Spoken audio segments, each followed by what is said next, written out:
ขยับแก้วเฮ้ยชาเฮ้ยโดนจนได้โดนแทงหัวของกระทิงเอา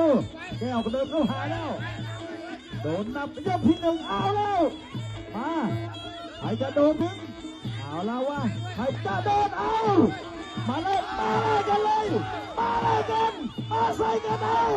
ใครจะโดนของใครเสียบกระทิงเสียบเอามาขยับแล้วแก้วต่อซ้ายรับตัวภาพต่อเอาแล้วจ่ายจะล้วนแล้วเอามาแลกกัน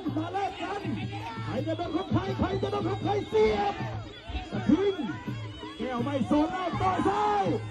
เข้าไปเฮ้ยเอาแล้วเฮ้ยเอา